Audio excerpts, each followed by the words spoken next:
ஹல்லேலூயா. ஹல்லேலூயா. எத்தனை பேர் சந்தோஷமாக இருக்கிறீங்க? ஆமென். கர்த்தர் நம்மளை கூடி சேர்த்திருக்கிறார். ஹல்லேலூயா. கண்களை மூடி ஜெபித்து நம்ம தேவனுடைய வார்த்தைக்கு நேராக கடந்து போவோம். எங்களை அதிகமாக நேசிக்கும் பரலோக தகப்பனே, ஆண்டவரே, பரலோகத்தில் வீற்றிருக்கிற ராஜாதி ராஜாவே, ஆண்டவரே, உம்மை குறித்து பாட, உம்மை ஆராதிக்க, உம்மை ஸ்தோத்திரிக்க ஆண்டவரே எங்களுக்கு இம்மட்டுமாய் கிருபை செய்தீர். ஆண்டவரே, இப்பொழுது நாங்கள் உமது வார்த்தையை நாங்கள் கேட்க வந்திருக்கிறோம் ராஜா. ஆண்டவரே, நாங்கள் அதற்காக கூடி வந்திருக்கிறோம். ஆண்டவர், எந்த ஒரு தடையும் இன்றி ஆண்டவரே நாங்கள் வார்த்தைகளை கேட்க கிருபை பாராட்டுங்க. ஆண்டவரே, அடியானை மறைத்து நீரே வெளிப்படும்படியாக ஜெபிக்கிறோம் ராஜா. ஆண்டவரே, ஆரம்பம் முதல் முடிவு வரை ஆண்டவரே நீரே ஆளுகை செய்யும். ஆண்டவர், எந்த ஒரு தடையும் இல்லாமல் ஆண்டவரை முற்றிலுமாக ஆவியானவர் நீர் ஆளுகை செய்து ஒரு வசனம் கூட தரையிலே கீழே விழாதபடிக்கு ஆண்டவரே செயல்பட, ஆண்டவரே வசனம் தன் கிரியை செய்ய ஆண்டவரே கிருபை பாராட்டுங்க. ஆண்டவரே, வாஞ்சையோடு தாகத்தோடு வந்த ஒருவரையும் ஆண்டவரே நீர் வெறுமையாய் அனுப்புகிற தேவன் அல்ல என்ற வசனத்தை வைத்து நாங்கள் ஜெபிக்கிறோம் ராஜா. ஆண்டவரே, வாஞ்சையோடு தாகத்தோடு வந்தவர்களுக்கு, ஆண்டவரே கேள்வியோடு வந்தவர்களுக்கு ஆண்டவர் நீர் இன்றைக்கு ஒரு பதிலை நீர் கொடுக்க வல்லமுள்ள தேவனாக இருக்கின்ற நாங்கள் விசுவாசிக்கிறோம். மீட்பர் இயேசு நாமத்தில் ஜெபிக்கிறோம் எங்கள் ஜீவன தகப்பனே. ஆமேன், ஆமேன், ஆமேன், ஆமேன். இந்த மாதத்தினுடைய வாக்குத்தத்தை எடுத்து வாசிப்போம். எரேமியாவின் புஸ்தகம் 38வது அதிகாரம் 20வது வசனம். அதற்கு எரேமியா, உம்மை ஒப்புக்கொடார்கள், நான் உம்மிடத்தில் சொல்லுகிற கர்த்தருடைய வார்த்தைக்கு செவிகொடும். அப்பொழுது உமக்கு நன்மையாயிருக்கும், உம்முடைய ஆத்துமா பிழைக்கும். 15வது வசனத்தை வாசிப்போம். 15. எரேமியா 38:15. அப்பொழுது எரேமியா சிதேக்கியாவை நோக்கி, நான் அதை உமக்கு அறிவித்தால் என்னை நிச்சயமாய் கொலை செய்வீர் அல்லவா? நான் உமக்கு ஆலோசனை சொன்னாலும் என் சொல்லை கேட்க மாட்டீர் என்றான். இன்று எரேமியா தீர்க்கதரிசி யாரை பார்த்து சொல்கிறார் அப்படின்னா, சிதேக்கியா ராஜாவை பார்த்து சொல்கிறார்.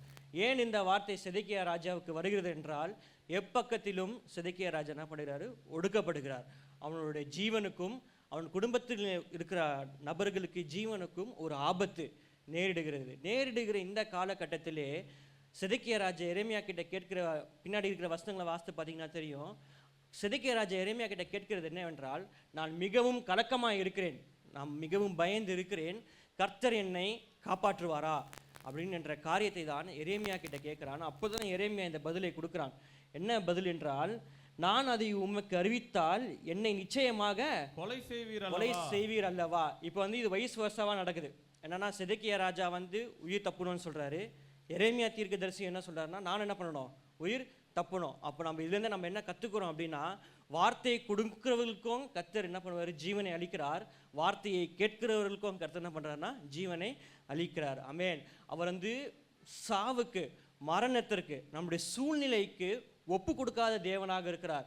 யாருக்கு அப்படி இருக்கிறார்னா, வார்த்தையை சொல்லுகிறவர்களுக்கும் அப்படிதான் இருக்கிறார். வார்த்தையை கேட்டு அதன்படி நடக்கிறவர்களுக்கும் என்னன்னா அப்படிதான் இருக்கிறார். அந்த 19வது வசனத்தை வாசிப்போம். அப்பொழுது சிதேக்கியா ராஜா எரேமியாவை நோக்கி, கல்தேயர் தங்களை சேர்ந்து போன யூதரின் கையிலே என்னை பரியாசம் பண்ண ஒப்பு கொடுப்பார்களோ என்று நான் ஐயப்படுகிறேன் என்றான். நம்மளுக்கும் அநேக பயம் இருக்கலாம். இந்த ஆண்டு நம்ம ஆரம்பிக்கும் பொழுது அற்பமாக நம்ம இந்த ஆண்டை நம்ம ஆரம்பித்திருக்கலாம். நம்மளுக்கும் ஒரு ஐயம் இருக்கலாம். என்ன ஐயம்? நம்ம இந்த உலகம் ஆண்டு உலகத்திற்கு நம்மளுக்கு ஒப்பு கொடுத்துருவாரோ, நாம் பாவிகளாக இருக்கிறோமே, நம்ம அநேக பாவங்களை செய்திருக்கிறோமே, நம்ம இந்த நிலைமையில இருக்கிறோமே, கர்த்தர் நம்மளுக்கு இந்த உலகத்தில் நம்மளுக்கு ஒப்பு கொடுத்துவாரோ என்ற அச்சத்தோடு இருக்கலாம். ஆனால் எரேமியா அதுக்கப்புறமா தான் நம்மளுடைய வாக்குத்தத்தத்தை சொல்லுகிறார். என்னன்னா, உம்மை ஒப்பு கொடாதர்கள், நான் உம்மிடத்தில் சொல்லுகிற கர்த்தருடைய வார்த்தைக்கு செவி கொடும். நம்ம வாரம் கர்த்தருடைய வார்த்தையை நம்ம கேட்டுக்கொண்டு தான் இருக்கிறோம். பல ஆண்டுகளாக, பல மாதங்களாக நம்மளுக்கு அநேக வாக்கு தத்தங்களை ஆண்டவர் நம்மளுக்கு சத்தியமாக வாக்கு தத்தங்களை நம்மளுக்கு கொடுத்திருக்கிறார். ஆனாலும் நம்மளுக்கு கொடுத்தாலும் நம்மளுக்கு என்ன பண்றது? ஒரு பயம். ஒரு சூழ்நிலை நம்மளை நெருக்கும் பொழுது ஒரு பயம் நம்மளுக்கு வருகிறது. அந்த பயத்தின் நேரத்தில் சிதேக்கியாவை போல நம்ம என்ன செய்ய வேண்டும் என்றால், எரேமியாவுடைய வார்த்தைக்கு என்ன பண்ணான்? அவன் செவி கொடுத்து அவன் வார்த்தைக்கு கீழ்ப்படிதலாக இருந்தான். அவன் கீழ்ப்படிதலாக இருந்த மாத்திரத்தில் எரேமியா அவனுக்கு என்ன சொல்லுகிறான் அப்படின்னா, உனக்கு நன்மை உண்டாகும். அதே போல தான் நம்முடைய வார்த்தையை கவனமாய் செவி கொடுத்து அதன்படி நம்ம செய்யும் பொழுது கர்த்தர் நமக்கு நன்மையான காரியங்களை நிச்சயமாக இந்த ஆண்டு நம்மளுக்கு செய்ய அவர் வல்லமையுள்ள தேவனாக இருக்கிறார். ஆமென். நாம் இத்தனை ஆண்டுகள் நான் அநேகரை பார்த்தேன். பிறந்த நாள், திருமண நாளுக்கு நிற்கிறது மாத்திரமல்ல, இங்கே உட்காந்துருக்க அநேக பேருக்கும் நம்ம அநேக வருடங்களை நம்ம கடந்து வந்திருக்கிறோம். நம்ம திரும்பி பார்ப்போமே ஆனால் எப்படி நாம் கடந்து வந்தோம், இந்த பாதையை நம்ம எப்படி தாண்டி வந்தோம் என்று நம்ம யோசிக்கிற நேரத்திலே நம்மளை தேற்றினது ஒரே ஒரு விஷயம் தான், என்ன தெரியுமா? ஆண்டுடைய வார்த்தை. ஆமென். மனித வார்த்தைகள் அல்ல, நம்மளை தேற்றி நம்மளை அரைமணைத்து நம்மளை தூக்கி எடுத்தது நம் தேவனுடைய வார்த்தையாக இருக்கிறது. ஆமென். அவனை ஒப்பு கொடுக்காமல் அவன் உயிருக்கும் அவன் குடும்பத்திற்கும் உயிர் சேதம் இல்லாமல் கர்த்தர் அன்றைக்கு சிதேக்கியா ராஜாவை எப்படி காப்பாற்றினாரோ அதே போல நம்மளையும் கர்த்தர் காப்பாற்ற வல்லமையுள்ள தேவனாக இருக்கிறார். ஆமென். சிதேக்கியா ராஜாவுக்கும் எரேமியாவுக்கு மாத்திரம் அவர் தெய்வம் அல்ல, நம்மளுக்கும் இன்றைக்கு உட்கார்ந்திருக்கிற ஒருவருக்கும் அவர் நாமத்தின் நிமித்தம் நாம் கூடி வந்திருக்கிறோம். ஆமென். ஒருவருத்தருக்கும் அவர் தெய்வமாக இருக்கிறார். அவர் நம்மளை நிச்சயமாக காப்பாற்றி நம்மளுக்கு நன்மை செய்கிற தேவனாக இருந்து நம்ம ஆத்துமா வாழ்வதற்கு ஏதுவான வழிகளை கர்த்தர் நம்மளுக்கு செய்ய அவர் வல்லமையுள்ள தேவனாக இருக்கிறார். ஆமென். நம் வசனத்தை எப்படி கேட்க வேண்டும் அப்படின்ற காரியத்தை பார்ப்போம். உபாகமத்தின் புஸ்தகம் 28வது அதிகாரம் 1ஆம் வசனத்தை வாசிப்போம். உபாகமம் 28ஆம் அதிகாரம் 1ஆம் வசனம். இன்று நான் உனக்கு விதிக்கிற உன் தேவனாகிய கர்த்தருடைய கட்டளையின்படி எல்லாம் செய்ய நீ கவனமாய் இருக்கும்படிக்கு அவர் சத்தத்திற்கு உண்மையாய் செவி கொடுப்பாயானால் தேவனாகிய கர்த்தர் பூமியில் உள்ள சகல ஜாதிகளிலும் உன்னை மேன்மையாக வைப்பார். ஆமென். அல்லேலூயா. எத்தனை பேர் இந்த வசனத்தை விசுவாசிக்கிறீங்க? ஆமென். நம்முடைய வசனத்தை கவனமாய் நம்ம வார்த்தையை நம்ம செய்யும் பொழுது, உண்மையாய் கேட்கும் பொழுது, அது உண்மையாய் கேட்குற என்ற வார்த்தைக்கு என்ன அர்த்தம்னா, நம்ம அநேக நேரம் நம்ம வேலை செய்கிற இடத்துலையும் சரி, இல்லை சபையிலையும் சரி, நம்ம எங்கே போனாலும் சரி, நம்ம அநேக இடத்துல ஒரு 2 பேர் பேசுகிறாங்க அப்படின்னா, சில பேர் இருக்கிறாங்க எப்படின்னா, அவங்க கேட்கறது பதில் சொல்லணுமே என்று கேட்பாங்க. நீங்கள் அதை அனுபவப்பட்டிருக்கீங்களான்னு தெரியல, ஆனால் அநேக இடத்துல நான் வந்து அனுபவப்பட்டிருக்கேன். ஒருத்தவங்க என்ன சொல்ல வராங்கன்றது என்ன பண்ணாங்க, காது கூட்டு கேட்கவே மாட்டாங்க. இவங்க பேசுறதுன்னா என்ன பண்ணணும், பதில் சொல்லியே ஆகணும் அப்படின்றதுக்காக லிசன் பண்ணுவாங்க. அதுக்கு இங்கிலீஷில் அழகான ஒரு வார்த்தை இருக்குது, தி லிசன் டு ரெஸ்பாண்ட். நம்ம சொல்கிற பதிலுக்கு ஒரு வார்த்தைக்கும் வாக்குவாதம் மாதிரி கொண்டு போகிறதுக்கு தான் என்ன பண்ணுவாங்க, செவியை கொடுப்பாங்க. மற்றபடி என்ன பொருள், எதற்காக அதை சொல்ல வராங்க, எங்கேருந்து அதை சொல்கிறாங்க அப்படின்ற விஷயத்த அவங்க என்ன பண்ண மாட்டாங்க, செவியை சாய்க்கவே மாட்டாங்க. அதுதான் கர்த்தர் சொல்லுகிறார், தேவனுடைய வார்த்தையை கேட்கும் பொழுது எப்படி செவி கொடுக்க வேண்டுமா, உண்மையாக செவி கொடுக்கிறது மாத்திரமல்ல, அதை நீ என்ன செய்ய வேண்டும், கவனமாய் அதை செயல்படுத்துகிறவர்களாக இருக்க வேண்டும். அப்படி இருக்கும் பொழுது கர்த்தர் நம்மளுக்கு என்ன ஆசீர்வாதம் கொடுக்கிறார் என்றால், கர்த்தர் பூமியில் உள்ள சகல ஜாதிகளிலும் உன்னை மேன்மையாக வைப்பார். நீ உன் தேவனாக கர்த்தர் சத்தத்துக்கு செவி கொடுக்கும் பொழுது இப்பொழுது சொல்லப்படும் ஆசீர்வாதங்கள் எல்லாம் உன்மேல் உனக்கு பலிக்கும். இதுல இருந்து அந்த 28வது அதிகாரத்திலிருந்து 3வது வசனத்திலிருந்து 15வது வசனம் வரைக்கும், அதாவது 14வது வசனத்து வரைக்கும் பார்த்தீங்கன்னா, கர்த்தருக்கு செவி கொடுக்கிறவர்களுக்கும் கர்த்தருடைய வார்த்தைக்கு செவி கொடுத்து மாத்திரமல்ல அதன்படி செயல்படுகிறவர்களுக்கும் என்னென்ன ஆசீர்வாதங்கள் இருக்கிறது அப்படின்னு ஆண்டவர் லைனாக சொல்லியிருக்கிறார். அந்த ஆசீர்வாதங்கள் எல்லாமே நீங்கள் வீட்டில் போய் படித்து பாருங்க. அதில் நிறைய வசனங்கள் நமக்கு தெரிந்த வசனம் தான். ஆனால் 15வது வசனத்தை வாசிப்போம். இன்று நான் உனக்கு விதிக்கிற உன் தேவனாகிய கர்த்தருடைய எல்லா கற்பனைகளின்படியும் கட்டளைகளின்படியும் நடக்க கவனமாய் இருக்கிறதற்கு அவர் சத்தத்திற்கு செவி கொடுக்காத போவாயாகில் இப்பொழுது சொல்லப்படும் சாபங்கள் எல்லாம் உன்மேல் உனக்கு பலிக்கும். இப்பொழுது சொல்லப்படும் சாபம் எல்லாம் உன்மேல் பலிக்கும். இந்த வசனத்தை நான் வாசிக்கும் போதுதான் நான் இந்த அனுபவத்தில் இருந்தேன். அநேக ஆண்டுகளாக அநேக வருஷம் நாங்கள் சபைக்கு வந்தும் ஆண்டுடைய வசனத்தை கேட்டும் அதன்படி செய்யாமல் இருக்கும் பொழுது இந்த அதிகாரத்தில் மோசஸ் அவங்களோட இஸ்ரேல் ஜனங்களுக்கு அநேக சாபங்களை அவர் கொடுத்துருக்கிறார். ஆமென். இதே சாபங்கள் நம்மளுக்கும் இருக்குமா அப்படின்னு கேட்டிங்கன்னா கண்டிப்பாக இருக்கும். ஏன்னா ஆதியாகமம் முதல் வெளிப்படுத்தல் வரை ஒரு வார்த்தை கூட விடாமல் தேவனால் ஆவியானவரனால் இந்த வசனம் இந்த வேதம் எழுதப்பட்டு நம்ம கைகளில் இன்று இருக்கிறது. ஆமென். அதை தான் விசுவாசிக்கிறீங்க. ஆமென். ஆசீர்வாதத்தை மட்டும் தான் நான் எடுத்துப்பேன் அப்படின்னு நம்ம ஒரு காலம் என்ன பண்ண முடியாது, சொல்லவே முடியாது. நம்மளுக்கு சாபங்களும் உண்டு. எப்படி நீங்கள் வார்த்தையை கேட்டு அதன்படி நடக்கிறீர்களோ உங்களுக்கு வருகிற ஆசீர்வாதங்கள் இருக்கிறது என்று மோசே சொன்னாரோ, அதே போல இந்த 15வது வசனத்தில் பார்க்கிறோம், சாபங்களும் உங்களுக்கு இருக்கிறது. 38வது வசனத்தை வாசிப்போம். 38. மிகுந்த விதையை வயலுக்கு கொண்டு போவாய், கொஞ்சமாய் அறுப்பாய், வெட்டுக்கிளி அதை பட்சித்து போடும், திராட்சை தோட்டங்களை பயிரிடுவாய், ஆனாலும் நீ திராட்சை ரசம் குடிப்பதில்லை, திராட்சை பழங்களை சேர்ப்பதும் இல்லை, பூச்சி அதை தின்று போடும். இது யாருக்கு இந்த சாபம் அப்படி என்றால், தேவனுடைய வார்த்தையை கேட்காமல், தேவனுடைய வார்த்தைக்கு கவனமாய் உண்மையாய் செவி கொடுக்காமல், தேவனுடைய வார்த்தைக்கு செவி கொடுத்தும் அநேக தடம் சபையிலே போதகர் மூலமாக வெள்ளிக்கிழமை ஜெபம் நடக்கிறது, உபவாச ஜெபங்கள் நடக்குது, மாலை ஆராதனை நடக்கிறது. அப்படிப்பட்ட ஜெப வேலைகளிலே நம்மளுக்கு வார்த்தை தொடர்ந்து நம்மளுக்கு ஆண்டவர் பேசி பேசி கொடுத்தும் நம்முடைய இருதயத்தை கடினமாக்கி கொண்டு நம்முடைய சுவாபங்களை மாற்றாமல், நம்ம கத்தர் கொடுக்கிற வார்த்தையின்படி நடவாமல், சத்தியத்தில் நடவாமல் இருக்கிறவர்களுக்கு கத்தர் என்ன காரியம் சொல்றார் என்றால், மிகுந்த விதையை வயலுக்கு கொண்டு போவாய். நம்ம அநேக காரியங்கள் நம்ம இன்வெஸ்ட் பண்ணுவோம், நம்முடைய நேரத்தை இன்வெஸ்ட் பண்ணுவோம், நம்முடைய பணத்தை இன்வெஸ்ட் பண்ணுவோம், நம்முடைய படிப்பை இன்வெஸ்ட் பண்ணுவோம். ஆனாலும் கொஞ்சமாய் அறுப்பாய். ஏனென்றால் வெட்டுக்கிளிகள் அது என்ன பண்ணும் என்றால் பட்சித்து போடும். நம்ம கூட இருக்கிறவங்க பார்த்தீங்கன்னா அவங்க இன்வெஸ்ட் பண்ணுவாங்க, ஆனால் அவங்களுக்கு எல்லாமே மாறுதலாய் முடியும். ஆனால் நம்மளுக்கு கர்த்தர் இந்த சாபத்தை வைத்திருக்கிறபடினால் நம்மளுக்கு வேற வழியே இல்லை. என்ன ஒரே ஒரு வழி என்றால், கர்த்தருடைய வார்த்தையின்படி நடக்கவும் அதற்கு செவி கொடுக்கிறவர்களாய் நம்ம இருக்கும் பொழுது இந்த சாபத்திலிருந்து, இந்த சாப கட்டிலிருந்து நாம் நிச்சயமாக வெளியே வர முடியும். ஆமென். நம்மளுக்கே நம்ம சபையிலே அநேக சாட்சிகள் உண்டு. சென்னைக்கு வரும்போது இந்த நிலைமையில் தான் வந்தேன், ஆண்டால் கர்த்தர் இன்றைக்கு எங்களை உயர்த்தி வைத்திருக்கிறார் என்ற சாட்சிகள் அநேகருக்கு உண்டு. ஆமென். ஆனால் அநேகர் அந்த சாப கட்டிலே இன்னும் பாரம்பரியமாய் வருகிற சாபத்திலே இன்னும் அகப்பட்டு கொண்டு இருக்கிறோம். அந்த இன்னொரு வசனத்தை வாசிப்போம், 45வது வசனத்தை வாசிப்போம். உன் தேவனாகிய கர்த்தர் உனக்கு விதித்த அவருடைய கற்பனைகளையும் கட்டளைகளையும் கை கொள்ளும்படி நீ அவர் சத்தத்திற்கு செவிகொடாதபடியினால், கர்த்தருடைய சத்தத்திற்கு செவிகொடாதபடியினால் இந்த சாபங்கள் எல்லாம் உன்மேல் வந்து நீ அழியும் மட்டும் உன்னை தொடர்ந்து பிடித்து, அழியும் மட்டும் தொடர்ந்து அழிஞ்சனே முடிஞ்சனு போட்டிருக்கா? இல்ல, அழியும் மட்டும் தொடர்ந்து பிடித்து அப்படின்னா அதுக்கு அடுத்த வசனத்தை வாசிப்போம். உன்னிலும் உன் சந்ததியிலும் என்றைக்கும் அடையாளமாகவும் அற்புதமாகவும் இருக்கும். உன்னிலும் உன் சந்ததியிலும் என்றைக்கும் அடையாளமாகவும் அற்புதம். நம்ம அடையாளம், அற்புதம், ஆசீர்வாதம் என்றுதான் நாம் நினைத்திருக்கிறோம். ஆனால் இந்த வசனம் தெளிவாக சொல்லுகிறது, அடையாளம் அற்புதமும் ஆசீர்வாதத்துக்கு மாத்திரம் அல்ல, சாபங்களுக்கும் கர்த்தர் அற்புதங்களும் அடையாளங்களையும் வைத்திருக்கிறார். இதற்கு உதாரணமாய் நான் சொல்ல வேண்டும் என்றால், அநேகர் சொல்லுவாங்க பார்த்தீங்களா, அவங்க தாத்தாவும் சூசைட் பண்ணார், அவங்க பையனும் சூசைட் பண்ணாங்க, அவங்க மகன் என்ன பண்ணாங்க, இப்போ சூசைட். 3 தலைமுறைக்கு கிட்டத்தட்ட தற்கொலை பண்ணியிருக்காங்க. அப்படின்ற அந்த குடும்பத்திற்கு அது ஒரு அடையாளம். அது என்ன அடையாளம் என்றால் சாபத்திற்குரியான ஒரு அடையாளம்.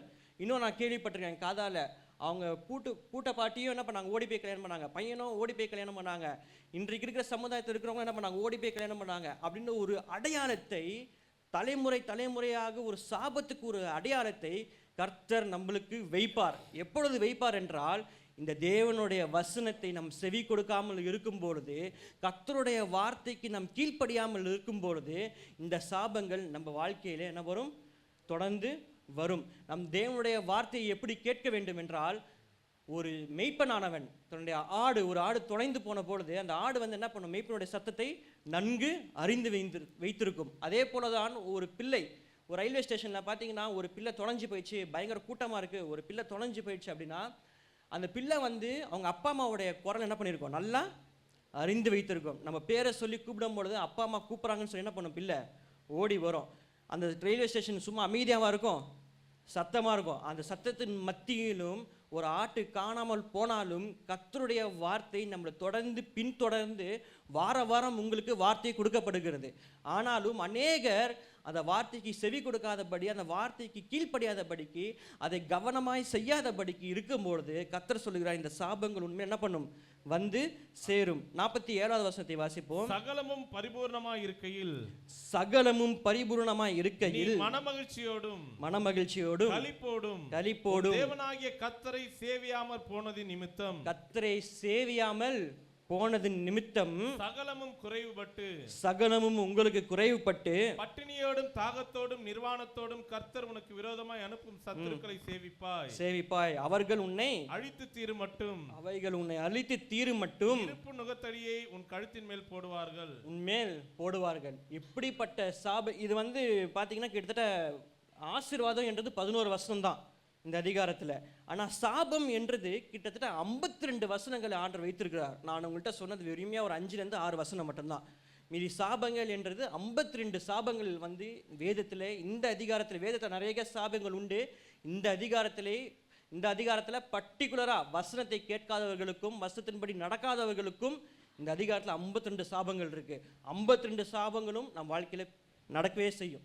நம்ம தேவனுடைய வார்த்தையை நம்ம கேட்காமல் இருக்கும் பொழுது, அசதியாக இருக்கும் பொழுது, தேவ பயம் இல்லாமல் வாரம் வாரம் பாஸ்டர் ஏதோ இதே தான் சொல்வார் அப்படின்னு இருக்கும்போது, நம்ம அசதியாக இருக்கும் பொழுது கர்த்தருடைய வார்த்தை நம்ம வாழ்க்கையில் கிரியை செய்யவில்லை என்றால், இந்த கடைசி நாட்களிலே பரலோக ராஜ்யத்திற்கு வருகையில் அவருடைய எக்கால சத்தம் கேட்கப்படும் பொழுது இந்த சாபம் எல்லாமே நம்மளை கீழே பிடிச்சு என்ன பண்ணோம், இழுத்துரும். ஆமென்.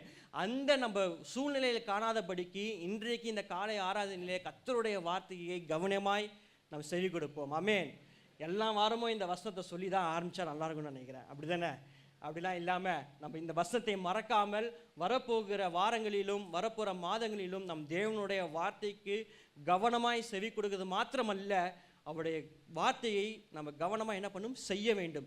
செய்கிறது மாத்திரமல்ல, இந்த வசனத்தில் பார்க்கிறோம் கர்த்தரை என்ன பண்ண வேண்டுமா, சேவிக்க வேண்டும். எல்லாம் பூர்ணமாக இருக்கையில் நீ கர்த்தரை மனமகிழ்ச்சியோடு என்ன பண்ண வேண்டும், சேவிக்க வேண்டும். பூர்ணமாக இருக்கையில் மனமகிழ்ச்சி இல்லாமல் கர்த்தரை சேவிக்காத ஒரு கூட்டத்திற்கு கர்த்தர் இப்படிப்பட்ட ஒரு சாபங்களை கர்த்தர் வைத்திருக்கிறார். ஆமென்.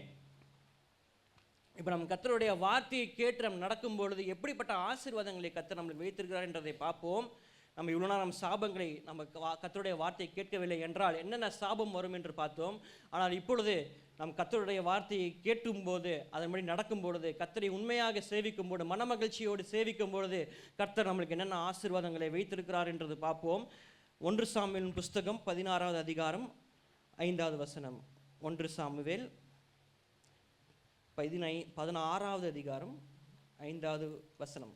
அதற்கு அவன் சமாதானம் தான் கர்த்தருக்கு பலியிட வந்தேன், நீங்கள் உங்களை பரிசுத்தம் பண்ணிக்கொண்டு என்னுடனே கூட பலி விருந்துக்கு வாருங்கள் என்றான்.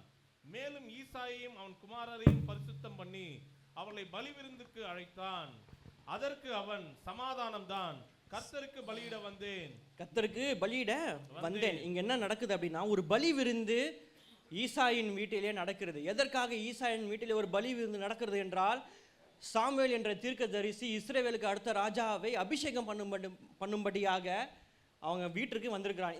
இந்த காரியம், இந்த சம்பவம் நம்ம அனைவருக்கும் தெரிந்தது தான். ஆனால் கர்த்தர் உங்களோடு இன்றைக்கு வித்தியாசமாக பேசுவார் என்று நான் விசுவாசிக்கிறேன். ஆமென். ஒரு அல்லேலூயா சொல்லுவோமே. அல்லேலூயா. ஆமென். இந்த வசனத்தை கவனமாய் கேளுங்கள். பலி விருந்து நடக்கிறது. உங்கள் வீட்டில் ஒரு ஃபங்க்ஷன் நடக்கும்போது 7 சகோதரர்கள் அங்கே இருக்கிறாங்க. யாரை புறக்கணித்தார்கள்? தாவீதை மாத்திரம் என்ன பண்ணார் என்றால் புறக்கணித்தார்கள். நான் இவ்வளோ ஆண்டுகளாக என்ன யோசித்தேன் அப்படின்னா, தாவீது மிக சிறியவன், அவனுக்கு யுத்தத்தில் அவனுக்கு திறமை இல்லை அப்படின்ட்டு நினைத்தேன். ஆனால் அப்படி இல்லை. இந்த வசனத்தையும் வாசிங்க, 20வது வசனத்தை வாசிங்க. அப்பொழுது ஈசாய் அப்பத்தையும் ஒரு துருத்தி திராட்சரசத்தையும் ஒரு வெள்ளாட்டு குட்டியும் கழுதின் மேல் ஏற்றி தன் குமாரனாகிய தாவீதின் வசமாய் சவுலுக்கு அனுப்பினான். அப்படியே தாவீது சவுலிடத்தில் வந்து அவனுக்கு முன்பாக நின்றான். அவன் இவனை மிகவும் சிநேகித்தான். அவனுக்கு இவன் ஆயுததாரியானான். சவுல் ஈசாயினிடத்தில் ஆள் அனுப்பி, தாவீது எனக்கு முன்பாக நிற்கட்டும், என் கண்களில் அவனுக்கு தயை கிடைத்தது. அவனுக்கு என்ன பண்றது? தயவு கிடைத்தது. அது இன்னொரு வசனம் இருக்கும். என்ன வசனம் என்றால், தாவீது யுத்தத்தில் சம்மார்க்கன் அப்படின்ற ஒரு வசனம் இருக்கும் இந்த அதிகாரத்துல தான். அது எங்கன்னு தெரியல. 18வது வசனம். சாரி, 18வது வசனம். அந்த வேலைக்காரர்கள் ஒருவன் பிரதியுத்தரமாக, இதோ பெத்லகேமியனாகிய ஈசாயின் குமாரன் ஒருவனை கண்டிருக்கிறேன். வாசிப்பதில் தேறினவன், வாசிப்பதில் பராக்கிரமசாலி, யுத்த வீரன், காரிய சமர்த்தன், சௌந்தரியமுள்ளவன், கர்த்தர் அவனோட கூட இருக்கிறார் என்றான். கர்த்தர் அவனோட கூட இருக்கிறான். இதுக்கு மேல ஒரு ராஜாக்கு என்னங்க வேணும்? அவன் எப்படிப்பட்டவனா? வாசிப்பதில் தெரிந்தவன், பராக்கிரமசாலி, யுத்த வீரன், காரிய சமர்த்தன், சௌந்தரியம் உள்ளவன். இதற்கு மேல ஒரு ராஜாவுக்கு என்ன வேண்டும்? இது தாவீதை கொடுத்து அவன் கொடுக்கிற சாட்சி. அப்படி இருந்தும் அவன் சகோதரர்கள் தாவீதை புறக்கணித்தார்கள். ஒரு விருந்து நடக்கிறது, நம்ம வீட்டில் ஒரு ஃபங்க்ஷன் நடக்குது அப்படின்னா கூட பிறந்தவங்க எல்லாருமே வராங்க, சொந்த பந்தங்கள் எல்லாமே வராங்க. ஆனால் நம்மளை மட்டும் புறக்கணித்தார், எப்படி இருக்கும்? ஆமென். அப்படிதான் தாவீதுக்கு புறக்கணித்தார்கள். ஆமென். அவன் எங்கே இருந்தான் அப்படின்னா வயல்ல இருந்தான். ஆமென். விருந்தில் அல்ல. எங்க இருந்தான்? வயல்ல இருந்தான். இதுதான் தாவீதுடைய ஆரம்பம். அவனோட சகோதரர்கள் எல்லாமே அவனோட ஆரம்பம் பார்த்தீங்கன்னா விருந்தில் ஆரம்பித்தார்கள். தாவீதுக்கோ அவனுடைய ஆரம்பம் என்பது வயலிலே இருந்தது. ஒரு அற்பமான ஆரம்பம். ஆமென். இந்த பிரசங்கத்தோடைய தலைப்பே அதுதான். ஒரு சிறிய தொடக்கத்திற்கு அதாவது மகிமையான திட்டத்திற்கு ஒரு அற்பமான ஆரம்பம். ஆமென். நம்மளுக்கு ஒரு ஆண்டவர் இந்த ஆண்டு ஒரு வாழ்க்கையிலையும் நம்மளுடைய ஒரு குடும்பத்திற்கு மகிமையான ஒரு திட்டத்தை வைத்திருக்கிறார். ஆமென். அந்த மகிமையான திட்டத்திற்கு இந்த ஆண்டு நம்ம ஆரம்பிக்கிறோம் என்றால் சம்மந்தமே இருக்காது. எப்பவுமே பார்த்தீங்கன்னா ஆண்டவர் அப்படிதான். ஆபிரகாம் அழைக்கும் பொழுது ஆபிரகாம் கிட்ட ஒன்றுமே இல்லை. ஆனால் ஆண்டவர் ஆபிரகாம் கிட்ட கொடுத்த வாக்குத்தத்தங்கள் எப்படிப்பட்ட வாக்குத்தத்தம் தெரியுமா? உன்னை நான் சகல ஜாதிகளும் பெருமை, உன்னை மேன்மையாய் வைப்பேன், உன் நாமத்தை பிரஸ்தாபப்படுத்துவேன், இந்த உலகம் முழுவதும் ஜாதிகள் என்ன பண்ணும், நிரம்பி இருக்கும் அப்படின்ற ஆண்டவர் ஆபிரகாமுக்கு வாக்குத்தத்தங்களை கொடுத்தார். யோசேப்புக்கு ஒரு தரிசனத்தை கொடுத்தார். அந்த தரிசனம் எப்படி தெரியுமா இருந்தது? அவனுக்கு தரிசனம் வந்த நாள் முதற்கொண்டு அவனுக்கு வந்த ஒரே ஒரு ஆசீர்வாதம் என்னவென்றால் பகை தான் அவனுக்கு வந்தது. அவனுடைய சகோதரர்கள் அவனை பகைக்க தொடங்கினார்கள். அவனுக்கு அந்த என்னைக்கு தரிசனம் வந்ததோ அன்னைக்கு தான் யோசேப்புக்கு பகை வந்தது. அதே போல தாவீதுக்கும் அப்படிதான். அவனுடைய ஆரம்பம் பார்த்தீங்கன்னா வயல் வெளியில. அதுக்கு ஒரு ஆவிக்குரிய அர்த்தம் என்னவென்றால் யாருமே கவனிக்காத இடம். வயல் என்றது யாருமே கவனிக்காத ஒரு இடம். அவன் சகோதரர்களுக்கு எல்லாமே ஆரம்பம் பார்த்தீங்கன்னா விருந்தில் ஆரம்பிக்கிறாங்க. ஆனால் தாவீது மாத்திரமோ வயலிலே ஆடுகளை மேய்க்கிறவனாக என்ன பண்ணுறான், ஆரம்பிக்கிறான். ஆனால் அவன் முடிவிலே இஸ்ரவேலுக்கு ராஜாவாக கர்த்தர் அவனை நியமித்தார். ஆமென். அந்த 13வது வசனத்தை வாசிப்போம். அப்பொழுது சாமுவேல் தைல கொம்பை எடுத்து அவனை அவன் சகோதரர் நடுவில் அபிஷேகம் பண்ணினான். அந்நாள் முதற்கொண்டு கர்த்தருடைய ஆவியானவர் தாவீதின் மேல் வந்து இறங்கி இருந்தார். சாமுவேல் எழுந்து ராமாவுக்கு போய்விட்டான். ஆமென். இதுக்கு முன்னாடி இருக்கிற வசனங்களை பார்ப்பீர்கள் என்றால் 7 சகோதரர்கள் சாமுவேலுக்கு முன்பதாக நிற்கும் பொழுது கர்த்தருக்கு தெரியும் அல்லவா, இந்த வீட்டில் யார் இல்லை, தாவீது இல்லை, நான் நியமிக்கப்பட்டவன், நான் தெரிந்து கொள்ளப்பட்டவன் இந்த வீட்டில் இல்லைன்னு முன்னாடியே தெரியுமே. ஆனாலும் கர்த்தர் ஏன் ஒரு சகோதரனா ஏன் தெரியுமா முன்னாடி நிறுத்தினாரு? 7 சகோதரர்கள் சேர்ந்து தெரிந்து கொள்ளப்பட்டவனை புறக்கணித்தார்கள். தேவன் யாரை அவன் புறக்கணித்தாரோ கர்த்தர் அவர்களை தெரிந்து கொண்டு அவர் புறக்கணித்தார். ஆமென். இந்த சத்தியம் எத்தனை பேருக்கு புரிகிறது? ஆமென். 7 பேர் சேர்ந்து தாவீதை புறக்கணித்தார்கள். ஆண்டவர் ஃபர்ஸ்டே சொல்லியிருக்கலாம், அதாவது ஃபர்ஸ்ட் சகோதரன் வரும்போதே சொல்லியிருக்கலாம், சாமுவேலே இந்த வீட்டில் யார் இல்லை, தாவீது இல்லை, அங்கே ஆடு மேய்ச்சிட்டு இருக்கான், அவனை போய் என்ன பண்ண சொல்லு, கூட்டிட்டு வர சொல்லு அப்படின்னு ஆண்டவர் முன்னாடியே சொல்லியிருக்கலாம். ஆனால் இப்போ ஆண்டவர் அதை முதலே சொல்லவே இல்லை. 7 பேரை லைனாக வர வச்சு என்ன பண்ணாங்கன்னா ஆண்டவர் நீ இல்லை அப்படின்னு சொல்லி புறக்கணித்தார். அதே போல நம்ம வாழ்க்கையிலே நம்ம யாரெல்லாம் இந்த ஆண்டு புறக்கணித்தார்களோ வரப்போகிற ஆண்டிலே கர்த்தர் அவர்களுக்கு முன்பதாக அவர்களை புறக்கணித்து என்ன நம்மளுக்கு செய்ய வேண்டுமோ, என்னென்ன ஆசீர்வாதங்களை நம்மளுக்கு வைத்திருக்கிறாரோ, அபிஷேகத்தை நம்மளுக்கு கொடுத்து நம்முடைய வழி நடத்த அவர் அற்புதமான தேவனாக இருக்கிறார். ஆமென். அந்த வசனத்தை நீங்கள் இன்னும் நன்றாக வாசித்து பாருங்கள். 12வது வசனத்தை வாசிப்போம். ஆள் அனுப்பி அவனை அழைப்பித்தான். அவன் சிவந்த மேனியும் அழகிய கண்களும் ரூபமுள்ளவனாய் இருந்தான். அப்பொழுது கர்த்தர், இவன்தான் நீ எழுந்து இவனை அபிஷேகம் பண்ணி, இவன்தான் நீ எழுந்து நில்லு. சாமுவேல் என்றது ஒரு பெரிய தீர்க்கதரிசி. அந்த நாட்களில் ராஜாக்களை ஏற்படுத்துகிற ஒரு தீர்க்கதரிசியா சாமுவேல் இருந்தான். அவன் அப்ப என்ன அர்த்தம் அப்படின்னா, இவ்வளோ நேரம் சாமுவேல் என்ன பண்றாரு, உக்காந்துட்டு இருக்காரு. 7 சகோதரர்கள் முன்னாடி போகும்பொழுது உட்காந்து என்ன சொல்றாரு, நீ இல்லை வேற ஒரு சகோதரன் அனுப்பி அப்படி உட்காந்து சொல்றாரு. தாவீது உள்ள வரும் பொழுது கர்த்தர் என்ன சொல்றாருன்னா, இவன் தான் தெரிந்து கொள்ளப்பட்டவன், நீ எழுந்து நின்று என்ன பண்ணு, இவனை நீ அபிஷேகம் பண்ண. எப்படி அபிஷேகம் பண்ணாரு தெரியுமாங்க? எல்லாம் சகோதரர்கள் வெளியே அனுப்பி. இப்போ நான் அநேக இடத்துல பார்த்துருக்கேன், தகப்பன் அவங்க பிள்ளைகளுக்கு எதனா செய்யும் பொழுது என்ன பண்ணுவாங்கன்னா எல்லாரும் வெளியே அனுப்பி, முக்கியமான ஒரு பிள்ளை இருந்தால் என்ன பண்ணுவாங்க, பிள்ளைக்கு தனியாக கூப்பிட்டு செய்வாங்க, அப்படி தானே? ஆனால் ஆண்டவர் இந்த இடத்துல அப்படி செய்யாமல் அவர்கள் அவனை அவர் சகோதரர் நடுவிலே அப்படின்னா அவங்க என்ன பண்ணாங்க, சுற்றி நின்று கொண்டு இருக்கும் பொழுது கர்த்தர் தாவீதை அவர்கள் சகோதரர்கள் மத்தியிலே அபிஷேகம் பண்ணினார். ஆமென். யார் நிமித்தமாய் அவன் புறக்கணிக்கப்பட்டானோ, யாரெல்லாம் அவனை தள்ளி வைத்தார்களோ அவர்கள் நடுவே கர்த்தர் தாவீதை அபிஷேகம் பண்ணினார். அந்த நாள் முதற்கொண்டு, எந்த நாள் முதற்கொண்டு கர்த்தர் தாவீதை அபிஷேகம் பண்ணின நாள் முதற்கொண்டு தாவீதின் மேல் ஆவியானவர் இறங்கினார். ஆமென். இந்த ஆண்டு நம்மளுக்கு அற்பமாக நம்ம வயலிலே ஆரம்பித்திருக்கலாம். எல்லா ஆண்டு போல இந்த ஆண்டுமோ நம்மளுக்கு இருக்குமா என்ற கலக்கத்தோடு, பயத்தோடு, ஒரு வியாகுலத்தோடு இந்த நீங்க ஆண்டை அநேகர் ஆரம்பித்திருக்கலாம். ஆனால் கர்த்தர் சொல்லுகிறார், அபிஷேகம் உங்களுக்குள்ள இருக்கும் பொழுது நான் எப்படி தாவீதை புறக்கணித்த சகோதரர்கள் நடுவிலே அவனை நான் அபிஷேகம் பண்ணி அவனோட கூட இருந்தேன் என்று சொன்னாரோ, நம்ம கூடயும் கர்த்தர் அப்படிப்பட்ட ஒரு வல்லமையை கொடுத்து, ஒரு அபிஷேகத்தை கொடுத்து நம்மளை இந்த ஆண்டவர் வழிநடத்த வல்லமையுள்ள தேவனாக இருக்கிறார். ஹல்லேலூயா, ஹல்லேலூயா. எத்தனை பேர் இந்த வசனத்தை விசுவாசிக்கிறேன்? ஆமென். அடுத்ததாக வாசிப்போம் 1 சாமுவேல் 17வது அதிகாரம் 40வது வசனம். 1 சாமுவேல் 17வது அதிகாரம் 40வது வசனம். தன் தடியை கையிலே பிடித்துக்கொண்டு ஆற்றில் இருக்கிற 5 கூழாங்கல்லுகளை தெரிந்தெடுத்து அவைகளை மேய்ப்பருக்குரிய தன்னுடைய அடைப்பை பையிலே போட்டு தன் கவனை தன் கையிலே பிடித்துக்கொண்டு அந்த பெலிஸ்தன் அண்டையிலே போனான். ஓகே, இந்த சம்பவம் அநேகருக்கு தெரியும். ஆனால் நான் உள்ள டீட்டெயிலாக வசனங்களை நான் சொல்ல விரும்பவில்லை, நேரம் கடந்து செல்லுகிறது. நமக்கு இன்னும் அநேக வசனங்கள் இருக்குது, நம்ம பார்ப்போம். இந்த சம்பவம் பார்த்தீங்கன்னா தாவீது வந்து ஒரு யுத்த களத்துக்கு போகிறான், கோலியாத்தை சந்திக்க போகிறான். நம்ம அநேகருக்கு தெரியும். ஆனால் இதில் ஒரு சத்தியம் இருக்குது. என்ன சத்தியம் தெரியுமா? அவன் பார்த்தீங்கன்னா 46வது வசனத்தை வாசிங்களேன். இன்றைய தினம் கோலியாத் வந்து தாவீதுக்கு சவால் விடுறான், அநேக வார்த்தைகளை பேசுகிறான்.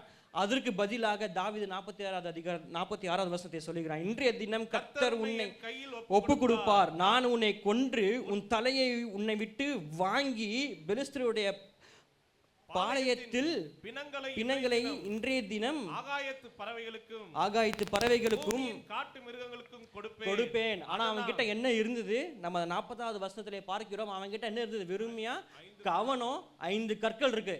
ஆனா அவன் சொல்ற வார்த்தை பாத்தீங்களா? உன்னுடைய தலையை நான் உன்னிடத்தில் வாங்கி பெலிஸ்தருடைய பாளையத்தில் நான் ஒப்பு கொடுப்பேன். எப்படிங்க அது முடியும்? கத்தி இல்ல. கத்தி இல்லாம எப்படி வந்து ஒரு ஆளுடைய தலை எடுக்க முடியும்? இதுதான் அபிஷேகம் பண்ணப்பட்டவனுடைய விசுவாசம். ஆமென். காணாதவைகளை கண்டு அதை அறிக்கை செய்கிறவன் தான் ஒரு விசுவாசி.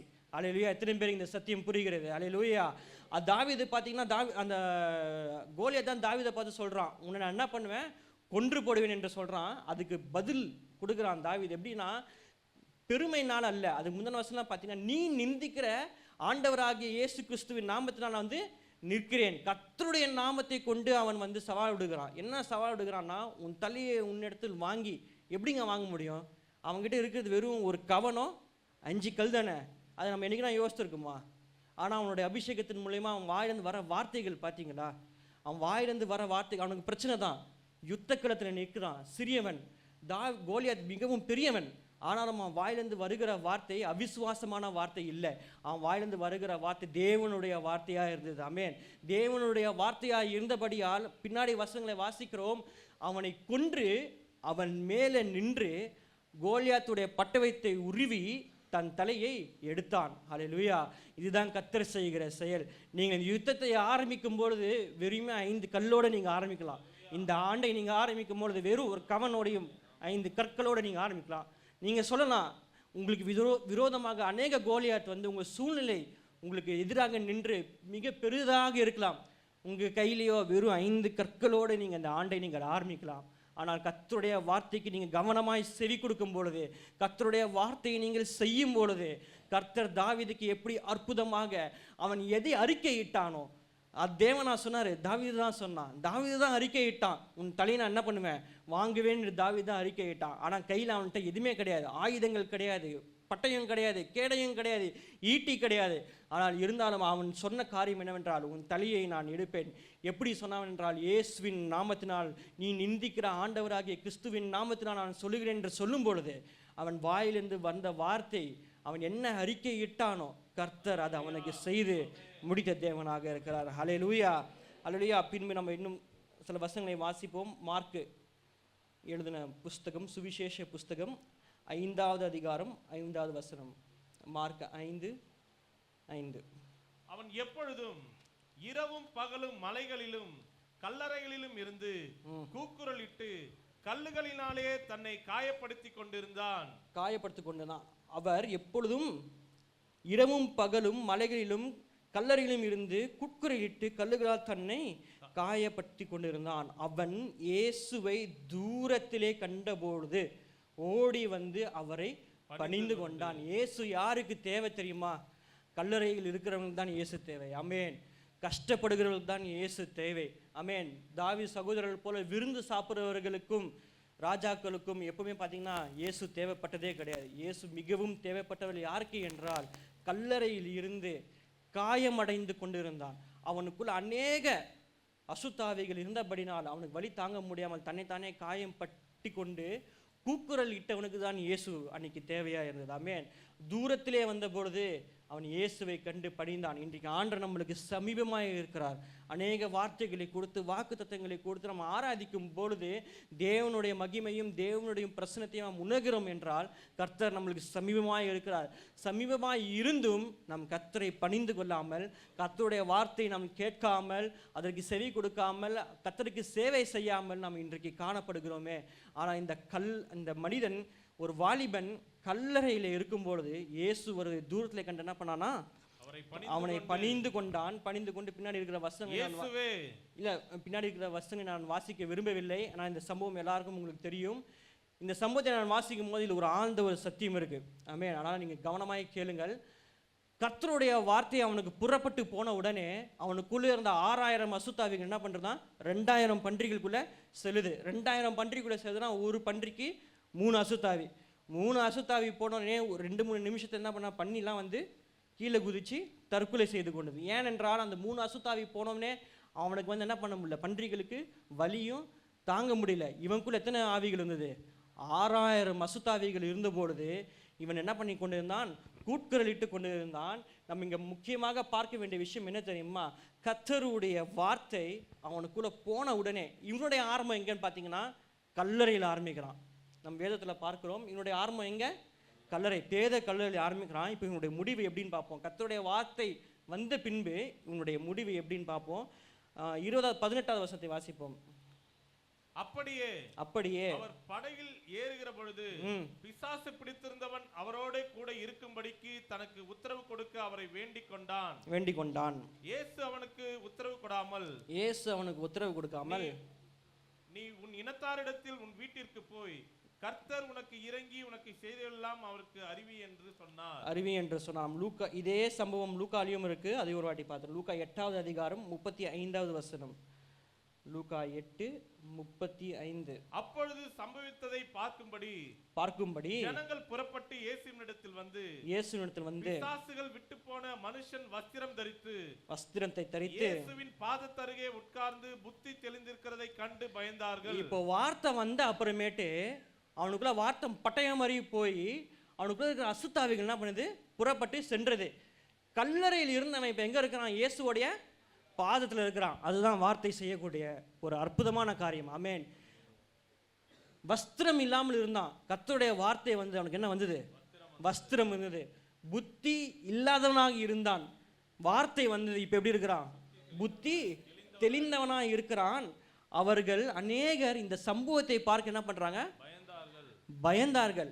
நியாயப்படி பார்த்தீங்கன்னா இவன் புத்தி தெளிவாக இல்லாதப்போ, வஸ்திரம் இல்லாதப்போ, 6000 பிசாசு உள்ள இருக்கும் போதானே ஜனங்கள் இவனை பார்த்து பயந்துருக்கணும். ஆனால் இப்போ எப்போ பயப்படுறாங்க அப்படின்னா, இயேசுவோட பாதத்தில் இருக்கிறான். இவனை நம்ம எங்கே பார்த்தோம், கல்றையில் பார்த்தோம். இப்போ எங்கே இருக்கிறான், இயேசுவோடைய பாதத்தில் இருக்கிறானேன்னு சொல்லி அவனை கண்டு பயந்தார்கள். அப்புறம் நம்ம அந்த திருப்பி மார்க் எழுதின சுவிசேஷம் அந்த 18வது வசனத்தை திருப்பி வாசிப்போம். அப்படியே அவர் படகில் ஏறுகிற பொழுது பிசாசு பிடித்தவன் அவரோடு கூட இருக்கும்படி தனக்கு உத்தரவாதம் கொடுக்க வேண்டும் என்று வேண்டிக் கொண்டான். இப்போ என்ன சொல்றான்னா, ஆண்டவரே நீங்கள் என்னை சுகமாக்கினீர், நீர் எனக்கு விடுதலை கொடுத்தீர், உன் வார்த்தையை நிமித்தம் எனக்கு விடுதலை கொடுத்தீர், நானும் உங்களை கூட என்ன பண்ணுறேன், படகுல வரேன் அப்படின்னு சொல்லும்போது ஆண்டவர் வந்து அவனுக்கு உத்தரவு கொடுக்காமல், நீ இப்போ என்ன பண்ணேன், செய்தவதையும் நான் உனக்கு செய்தவைகள் என்ன பண்ண, போய் பிரசங்கம் பண்ணேன் அப்படின்னு வந்து கர்த்தர் சொல்லுகிறார். இதில் ஒரு முக்கியமான ஒரு சத்தியம் என்னன்னா, நல்லா கவனிங்க. அந்த இடத்துலேருந்து கர்த்தர் வந்து அவரை கலப்புறாங்க. அங்கே நீங்கள் வாசி பார்த்தீங்கன்னா தெரியும், அங்கே இருக்கிற ஊர் ஜனங்கள் எல்லாருமே சேர்ந்து, கர்த்தரே நீர் இந்த இடத்துல நீங்கள் என்ன பண்ணுங்க, புறப்பட்டு செல்லுங்கள் என்று கர்த்தரை வேண்டிக் கொண்டார்கள். அவர் சும்மா போல அந்த வாலிபனை வச்சுட்டு போனார். ஆமென். அதே போல தான் இதில் ஒரு ஆழ்ந்த சத்தியம் என்னவென்றால், கர்த்தர் வருவேன் என்று சொன்னார், வந்தார், மரித்தார், 3ஆம் நாள் உயிரோடு எழும்புவேன் என்று சொன்னார், அவர் எழுந்தார். சும்மா போனங்க, நம்மளை ரட்சித்து ரத்தத்தினால் மீட்டு கொண்டு சபையாக உங்களையும் என்னையும் வச்சுட்டு போயிருக்கிறார். ஆமென். இது ஒரு எவ்வளோ பெரிய சத்தியம் தெரியுமா? நான் சத்தியத்தை நான் அறிந்த பொழுது என் கண்கள் கண்ணீரால் நிரம்பிச்சு. அது அவ்வளோ பெரிய சத்தியம். கர்த்தர் எப்படி அந்த வாலிபனை கல்லறையில் இருந்து மீட்டு கொண்டு இயேசுவோடைய பாதத்தில் வைத்து அவனுக்கு வாழ்க்கையில் அற்புதத்தை செய்தாரோ, அதே போல தான் நம்மளுக்கும் அவர் ஆட்டுக்குட்டியாக அடிக்கப்பட்டு நம்மளுக்காக ரத்தத்தை சிந்தி நம்மளை ரட்சித்து நம்மளை மீட்டு எடுத்து அவர் பரலோக ராஜ்யம் போனார்ல, சும்மா போல நம்மளை சபையாக ஏற்படுத்தி வைத்து நம்மளை சேர்த்து வைத்து நம்ம பெறுகிறார். ஆமென். நம்மளை எப்படி அந்த வாலிபன் அவர் வச்சுட்டு போனாரோ, இன்றைக்கு நம்மளை சபை, நீங்களே தேவனுடைய ஆலயமாக இருக்கிறீர்கள். ஆலயமாக நம்மளை கர்த்தர் இந்த பூமியில வச்சுட்டு அவர் மேலே பரலோகத்துக்கு போயிருக்கிறார். ஹல்லேலூயா, ஹல்லேலூயா. சும்மா இல்லைங்க. இன்னொரு வசனம் சொல்லுகிறது, மத்தேயு 16:18 வாசிங்கன்னா தெரியும். தலைக்கு உன்னை மூளைக்கல்லாக வைப்பேன் என்று, மேலும் உங்களுக்கு சொல்லுகிறேன், நான் உங்களுக்கு சொல்லுகிறேன், பேதுருவாய் இருக்கிறாய், நீ பேதுருவாய் இருக்கிறாய், கல்லின் மேல் என் சபையை கட்டுவேன், இந்த கல்லின் மேல் என் சபையை கட்டுவேன். கல்லுகள் மேல் நான் போட்டிருக்கு, அநேக கற்கள் இருக்கும், அது மேலே நான் சபையை கட்டுவேன் போட்டிருக்கு. இந்த கல்லின் மேல் என் சபையை கட்டுவேன் என்று கர்த்தர் சொல்லுகிறார். அதே போலதான் அந்த வாலிபன், கல்லறையில் இருக்கிற வாலிபனுக்கு அவன் மீது ஒரு சபையை கட்டின தேவன் இன்றைக்கு நம்மளை வைத்து ஒரு சபையை கட்ட அவர் வல்லமையுள்ள தேவனாக இருக்கிறார். ஹல்லேலூயா. தள்ளப்பட்ட கல் தலைக்கு மூளைக்கல் ஆயிற்று. இன்றைக்கு நம்ம தாவீதை போல, நம்முடைய கல்லை போல நம்ம தள்ளி வைத்திருக்கலாம். ஆனால் கர்த்தர் சொல்லுகிறார், இந்த ஆண்டு, வரப்போகிற ஆண்டு, வரப்புற மாதங்களிலே, வரப்போகிற வாரங்களிலே நாம் கர்த்தருக்கு வார்த்தையை கவனமாய் செய்யும் பொழுது, அது உண்மையாய் நாம் கேட்கும் பொழுது, கர்த்தரை சேவிக்கும் பொழுது, கர்த்தருக்கு ஊழியங்களை நாம் செய்யும் பொழுது, கர்த்தர் எப்படி அந்த கல்லனை, அந்த கல்லறை இருந்தவனை கர்த்தர் உயர்த்தி வைத்தாரோ, அவருடைய நாமத்தின் நிமித்தம் அந்த கல்லறையில் இருந்தவனை எப்படி உயர்த்தி வைத்தாரோ, நம்மளையும் ஆண்டவர் உயர்த்தி வைக்க அவர் வல்லமுள்ள தேவனாக இருக்கிறார். ஆமென். அதாவது இந்த உலகம் கொடுக்கக்கூடியது எது பார்த்தீங்கன்னா பிரமிட். பிரமிட் பார்த்துருக்கீங்களா எப்படி இருக்கும்? நல்ல கோபுரம் மாதிரி இருக்கும். புர்ஜ் கலிஃபாலாம் பார்த்தீங்கன்னா உயரம் அதிகம், ஆனால் கீழே பார்த்தீங்கன்னா நிறைய இருக்கும். பிரமிடில் பார்த்தீங்கன்னா நிறைய கற்கள் இருக்கும், ஆனால் மேலே போக போக போக என்ன வரும்? கம்மியாயிட்டே வரும், குறுகிட்டே வரும். ஆனால் என் தேவன் கொடுக்கறது எப்படி தெரியுமா? ஒரு கல்லின் மேல் தலைகீழ, பிரமிடுக்கு தலைகீழ சின்ன கல் வச்சு மேலே அன்லிமிட்டடாக கட்டுற தேவன். அப்படிப்பட்ட தேவனை நம்ம வணங்கி கொண்டு இருக்கிறோம். ஆமென். ஆண்டவர் என்கிட்ட தாவீதுகிட்ட 5 கல் தான் இருந்தது. எப்படி ஆண்டவரே நான் செய்வேன், எப்படி நான் யுத்தத்தை நான் ஜெயிப்பேன் என்று தாவீதை போல அநேகர் கேள்விகளோடு இருக்கலாம். ஆனால் கர்த்தர் சொல்லுகிறார், இந்த கல்லின் மேல் என் சபையை நான் கட்டுவேன். அந்த கல்லனுடைய அந்த கல்லறையில் இருந்த வாலிபன் வாழ்க்கையிலே செய்த ஆண்டவர் நம்மளுக்கும் இந்த ஆண்டு செய்ய வல்லமையுள்ள தேவனாக இருக்கிறார். ஆமென். தாவீதை போல வயலிலே அற்பமாக ஆரம்பித்திருக்கலாம், கல்லறையில் நம்மளை ஆரம்பித்திருக்கலாம். கல்லறைக்கு ஆவிக்குரிய அர்த்தம் என்ன தெரியுமா? நம்பிக்கை இழக்கிற இடம், நம்பிக்கையை புதைக்கிற இடம்தான் கல்லறை. ஆமென். இன்றைக்கு உங்கள் நம்பிக்கை புதைத்து இருக்கலாம், நீங்கள் நம்பிக்கை இழந்திருக்கிற நிலைமையாக இருக்கலாம், சூழ்நிலையாக காணப்படலாம். ஆனால் கர்த்தருடைய வார்த்தையை நீங்கள் நன்றாக கேட்கும் பொழுது, கவனமாய் செவி கொடுக்கும் பொழுது, அதன்படி செய்யும் பொழுது, நீங்கள் கர்த்தரை சேவிக்கும் பொழுது, இந்த கல்லின் மேல் உங்கள் குடும்பங்களை கர்த்தர் கட்ட அவர் போதுமான தேவனாக இருக்கிறார். ஹல்லேலூயா. எத்தனையோ வார்த்தைகளை நம்மளுக்கு கொடுத்த ஆண்டவர் நம்மளை தேற்றினார், நம்மளை அரவணைத்தார், நம்மளை நேசித்தபடியால் இந்த வேதத்தை கொடுத்துட்டு போயிருக்கிறார். ஹல்லேலூயா. அன்றைக்கு இருந்த விசுவாசிகளுக்கோ இந்த வேதம் இல்லை, ஆனால் கர்த்தர் இன்றைக்கு நம்மளுக்கு ஈவாய், கிருபையாய், தயவாய் இந்த வேதத்தை, இந்த வார்த்தையை நம்மளுக்கு வைத்துட்டு போயிருக்கிறார். அப்படின்றால் அவர் நம்ம மேலே வைத்த அளவில்லாத அன்பு, அவர் நம்ம மேல் வைத்த அளவில்லாத கிருபை. அதற்காக எத்தனை பேர் கர்த்தருக்கு ஸ்தோத்திரம் செலுத்துவீங்க?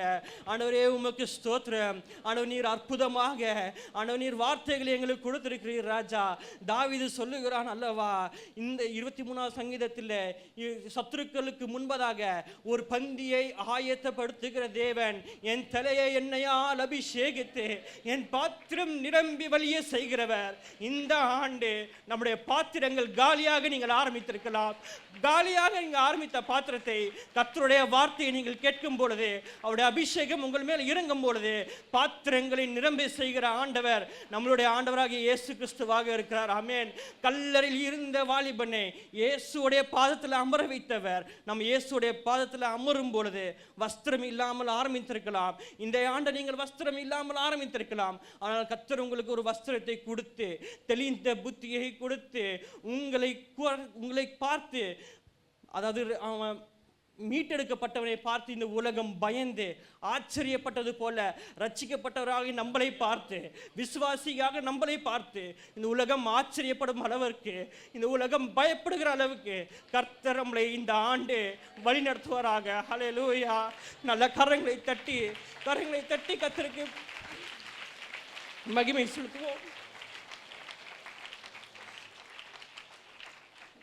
அடுத்தபடியாக வாசிப்போம். மத்தேயு அப்போஸ்தலர் 27 அதிகாரம் 17 வசனம். அப்போஸ்தலர் 27:15. கப்பல் அதில் அகப்பட்டு கொண்டு காற்றுக்கு எதிர்த்து போக கூடாதபடியினால் காற்றின் போக்கிலே கொண்டு போகப்பட்டோம். காற்றின் போக்கிலே கொண்டு போகப்பட்டோம். நான் இன்னும் ஒரு 10 நிமிஷத்துல முடிச்சுவேன். ஆனால் இந்த சம்பவத்தை நன்றாக கவனிங்கள். கர்த்தர் நிச்சயமாக, நான் விசுவாசிக்கிறேன், கர்த்தர் உங்கள் வாழ்க்கையிலே அற்புதங்களை கர்த்தர் செய்ய இந்த ஆண்டு ஆயத்தமாக இருக்கிறார். ஆமென். நாம் அவருடைய வார்த்தையை கேட்டு அது நடக்கும் பொழுது கர்த்தர் இந்த சம்பவம் என்ன நடக்கிறதோ நம்ம வாழ்க்கையிலே கர்த்தர் செய்ய வல்லமையுள்ள தேவனாக இருக்கிறார். அவர்கள் என்ன பண்றாங்கன்னா 17 வசனத்தை வாசிப்போம். கப்பல் அதில் அகப்பட்டு கொண்டு. கப்பல் அகப்பட்டது. நம்முடைய வாழ்க்கையும் இன்றைக்கு அந்த பவுல் சொல்லுகிற கப்பல் வந்து காற்றினால் என்ன பண்றாங்களா அகப்பட்டு இருக்கிறது. நம்முடைய வாழ்க்கையும் இன்றைக்கு அநேகருடைய வாழ்க்கை பல காற்று நிமித்தமாக அகப்பட்டு இருக்கலாம். அது திருப்பி வாசிங்க. 15வது அதிகாரம். கப்பல் அதில் அகப்பட்டு கொண்டு காற்றுக்கு எதிர்கொண்டு போகாதபடியினால்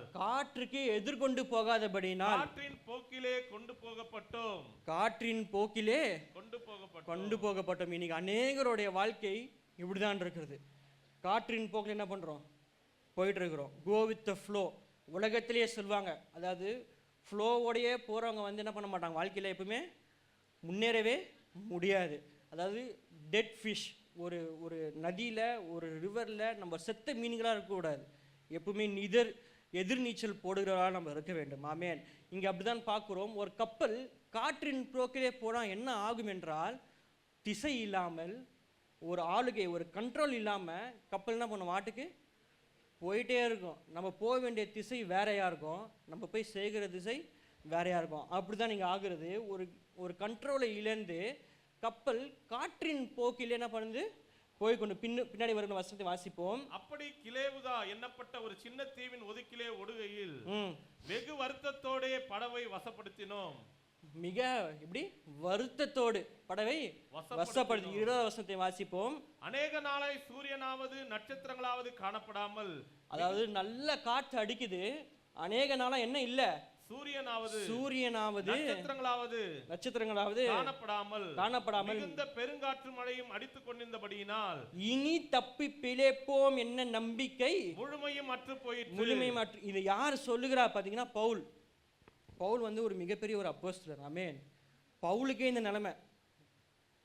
அதாவது பவுலுடைய நீங்க ஹிஸ்டரிலாம் பார்த்தீங்கன்னா, அவனுடைய அப்போஸ்தலர் நடவடிக்கைகள், அவனை எழுதின புஸ்தகங்கள்லாம் நீங்க வாசித்து பார்த்தீங்கன்னா தெரியும். பவுலை போல ஒரு விசுவாசமான ஒரு அப்போஸ்தலன் கிடையவே கிடையாது.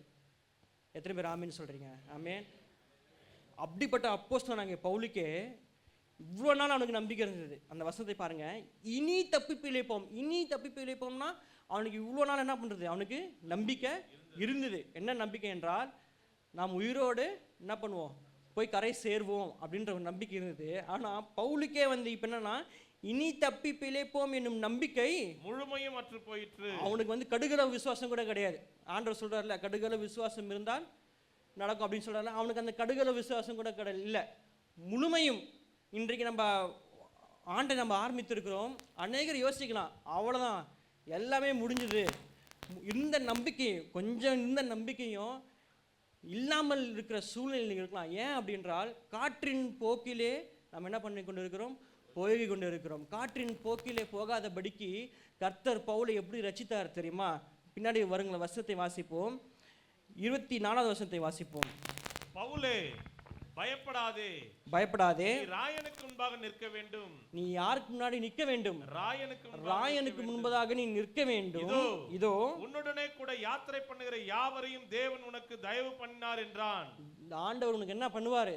தயவு பண்ணுவார். அப்படியேனில் மனுஷரே, இது வந்து பவுல் சொல்றாரு, திடமனதாய் இருங்கள், எனக்கு சொல்லப்பட்ட பிரகாரமாகவே நடக்கும் என்று தேவனிடத்தில் நம்பிக்கையா இருக்கிறேன். 20வது வசனம் பார்த்தீங்கன்னா, அவன் சொல்லுகிறான், இனி பிழைப்போம் என்ற நம்பிக்கை முழுதும் அற்று போயிற்று. அப்படி சொன்னாலும் அவனுக்கு எப்போ திரும்ப திட நம்பிக்கை வருகிறது?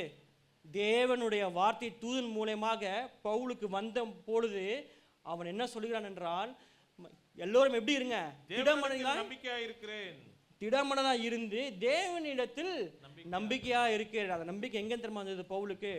பல காற்றுகள் அவன் அடிக்கிறது, சூரியன் இல்லை, நட்சத்திரம் இல்லை, படகு அமிழ்ந்து கொண்டு இருக்கிறது. இந்த சூழ்நிலையிலே நம்பிக்கை இல்லாமல் இருக்கும் பொழுது அவனுக்கு தேவனுடைய வார்த்தை வந்தவுடன் அந்த வார்த்தையை அவன் விசுவாசித்து அவன் சொல்லுகிற காரியம் என்னவென்றால், நீங்கள் பயப்படாமலும் இருங்கள். ஏன் தெரியுமா?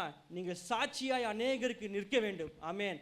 கர்த்தர் பவுலை அங்கு அழைத்து செல்லும் பொழுது கடலிலே அமிழ, கடலிலே அவன் சாக கர்த்தர் அவனை அழைத்து செல்லவில்லை. ராயனுக்கு முன்பதாக நிற்க வேண்டும் என்று கர்த்தர் அவர் அழைத்து செல்கிறார். ஆமென். நாம் எதுக்கு நீங்க அழைக்கப்பட்டிருக்கிறோம் தெரியுமா? நிற்கிறதுக்காக அழைக்கப்பட்டிருக்கிறோம். நாம் ஏன் மீட்கப்பட்டோம் என்றால் நிற்பதற்காக நம்ம மீட்கப்பட்டிருக்கிறோம். ஆனால் நம் காற்றின் போக்கிலே போகிற வாழ்க்கையை நாம் வாழாமல் கர்த்தருடைய வசனத்தை நன்றாக கேட்டு அதன்படி நடக்கும் பொழுது, கர்த்தரை நம்ம சேவிக்கும் பொழுது, கர்த்தருக்கு நாம் ஊழியம் செய்யும் பொழுது கர்த்தர் நம்மளை சாட்சியாக நிற்க வைக்க போதுமான தேவனாக இருக்கிறார். ஹல்லேலூயா. 27வது வசனத்தை வாசிப்போம். 14ஆம் ராத்திரியான போது ஆதிரியா கடலிலே அலைவுபட்டு ஓடுகையில் நடுஜாமத்திலே கப்பலாட்களுக்கு ஒரு கரை கிட்டி வருவதாக தோன்றிற்று. ஒரு கரை அவர்களுக்கு என்ன பண்ணிட்டு கிட்டி வருவதாக தோன்றிற்று. கர்த்தர் பவுலையும் பவுலை சார்ந்தவர்களுக்கு ஒரு வாக்குத்தத்தை கொடுத்தார். என்ன வாக்குத்தத்தம் என்றால், நீங்கள் திடமனதா இருங்கள், நீங்கள் ராயனுக்கு முன்பதாக நிற்க வேண்டும் என்று கர்த்தர் வாக்குத்தத்தமாய் பவுலுக்கும் பவுலை சார்ந்தவர்களுக்கும் கொடுத்தார். இந்த வசனத்தில் அதை நிறைவேற்றுகிறார். எப்படி நிறைவேற்றுகிறார் தெரியுமா? 14ஆம் ராத்திரியிலே எப்படிங்க ஒரு கரை தெரியும்? கர்த்தரால் தேவன் நினைத்ததை எவனாலும் ஒருவனாலும் தடை செய்ய முடியவே முடியாது. ஆமென். நட்சத்திரங்கள் இல்லாமல், சூரியன் இல்லாமல், நடு ஜாமம் என்பது நீங்கள் கடலில் போயிருந்தீங்கன்னா தெரியும். நான் வீடியோஸ்லாம் பார்த்துருக்கேன். ஃபுல் இருட்டு இருந்துச்சுன்னா ஒன்றுமே என்ன பண்ணாது, தெரியாது. காற்றுடைய சத்தம் மட்டும் தான் கேட்கும், வேற எதுவுமே தெரியாது. ஆனால் இந்த வசனம் சொல்லுகிறது, அவர்களுக்கு ஒரு கரையை கர்த்தர் காண்பித்தார். ஹல்லேலூயா, ஹல்லேலூயா. நம்ம இந்த ஆண்டு நம்ம அற்பமாக ஆரம்பித்திருக்கலாம். நம்ம தாவீதை போய் வயலிலே ஆரம்பித்திருக்கலாம். ஆனால் கர்த்தர் சொல்லுகிறார், நம்முடைய வார்த்தையை கேட்டு அதன்படி நடக்கிறவர்களுக்கு இந்த ஆண்டு ஒரு கரையை கர்த்தர் காண்பிக்க வல்லமையுள்ள தேவனாக இருக்கிறார். ஹல்லேலூயா, ஹல்லேலூயா.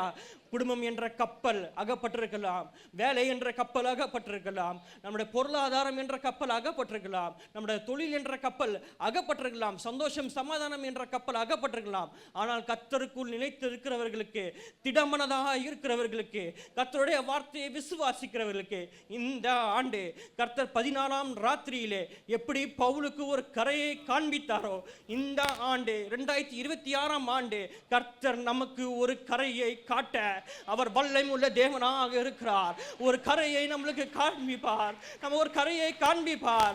நம்பிக்கை இல்லாமல், நம்பிக்கை அற்று போய், ஒரு சூரியன் இல்லாமல், நட்சத்திரம் இல்லாமல் அளவுபட்டு நம் படகிலே காணப்படலாம். இந்த ஆண்டை நீங்கள் அப்படி ஆரம்பித்திருக்கலாம்.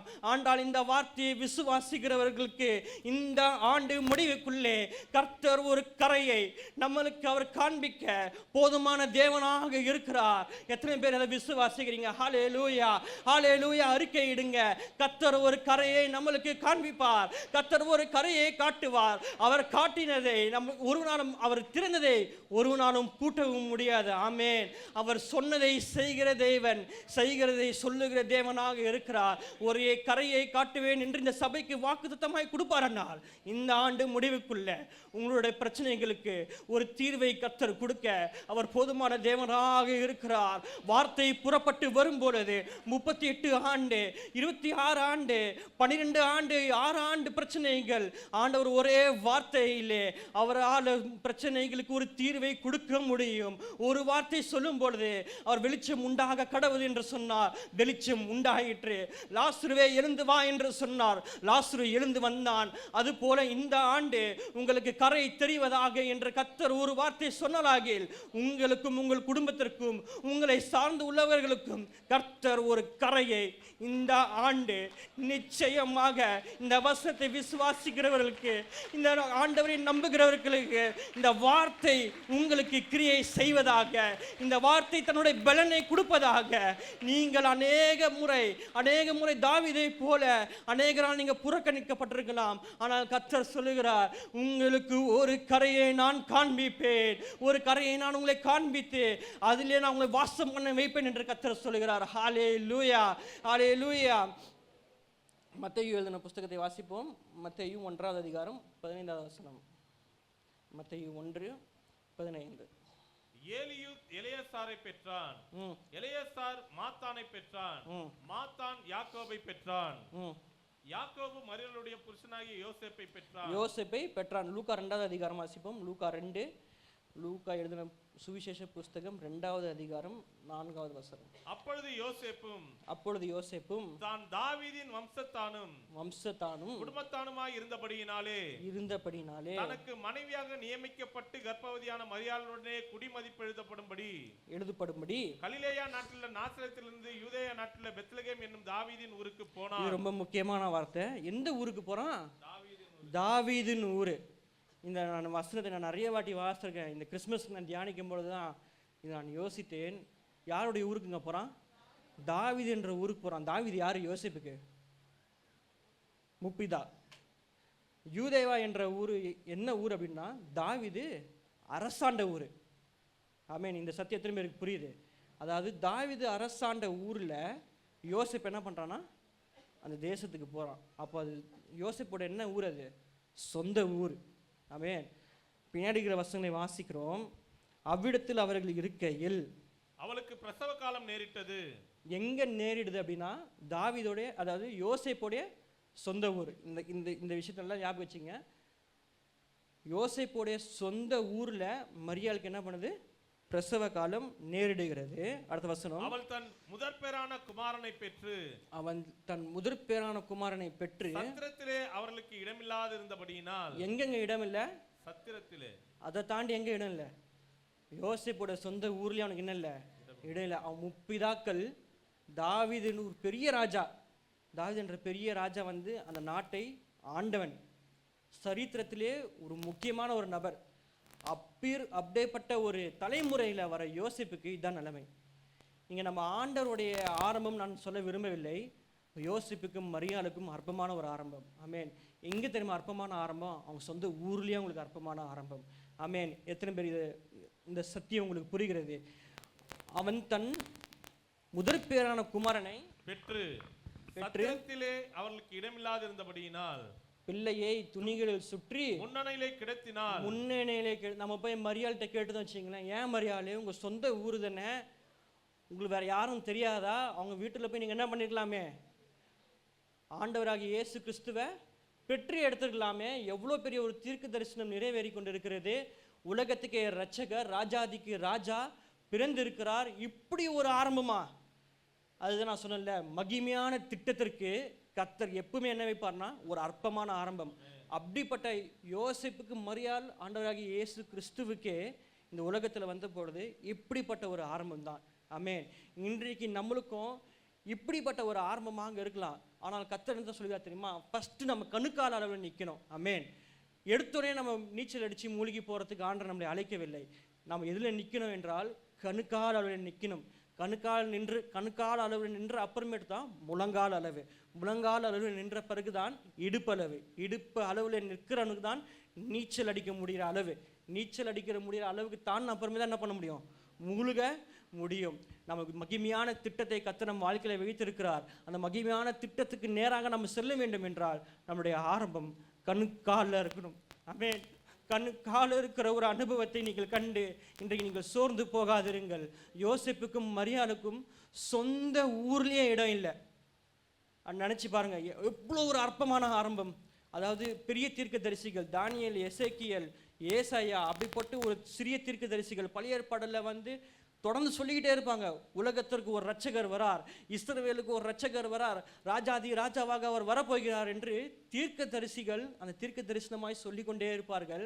ஆனால் தான் பார்த்தீங்கன்னா வான சாஸ்திரிகள் எங்கே போகிறாங்க? நேராக ஏரோதுடைய அரண்மனைக்கு போகிறாங்க. அண்ணன் யோசிச்சிருப்பாங்க, ஏரோதுடைய அரண்மனைக்கு போனோடனே ஏரோது ராஜா ஒரு அறையை காட்டி, இங்கே பாருங்க, இங்கே தான் ராஜாதி ராஜா இங்கே தான் பிறந்திருக்கிறார் அப்படின்னு காட்டியிருப்பாங்கன்னு நினச்சாங்க. ஆனால் அப்படி இல்லை. அப்படி ஒரு அற்பமான ஆரம்பம். இன்றைக்கு நம்ம எல்லாரும் பிறந்திருக்கிறோமே, நம்ம எல்லாம் நல்லா தானே பிறந்தோம், ஹாஸ்பிட்டலில் தானே பிறந்தோம். ஆனால் உலகத்தை படைத்த தேவாதி தேவனுக்கு சொந்த ஊரில் என்ன இல்லை? இடம் இல்லை. வேற ஊர்லேயே இருக்கக்கூடாது. நான் அப்படிதான் யோசிப்பேன், ஆண்டவர் வேற ஊர்லயே பிறந்திருக்கலாமே. யோசேப்புடைய சொந்த ஊரிலே அவனுடைய முப்பிதாக்கள் அந்த தேசத்தை ஆண்டவர்கள், ஆட்சி செய்தவர்கள், அந்த இடத்திலேயே அவர்களுக்கு இடம் இல்லை. அப்படிப்பட்ட ஒரு அற்பமான ஆரம்பம் தான் ஆண்டவராகிய இயேசு கிறிஸ்துக்கும் யோசேப்புக்கும் மரியாளுக்கும் இருந்தது. ஆனால் ஏற்ற காலம் வந்த பொழுது, அவர் தன்னுடைய ஊழியத்தை ஆரம்பித்த பொழுது, அவர் மகிமையாய் தன்னுடைய திட்டத்தை அவர் செய்து முடித்தார். ஆமென். ஆவியானவர் என்னென்ன சித்தத்தை வைத்திருந்தாரோ ஆண்டவராகிய இயேசு கிறிஸ்து எல்லா காரியங்களையும் பிதாவுடைய சித்தத்தின்படி என்ன பண்ணார், செய்து தன்னுடைய மகிமையான திட்டத்தை முடித்தார்.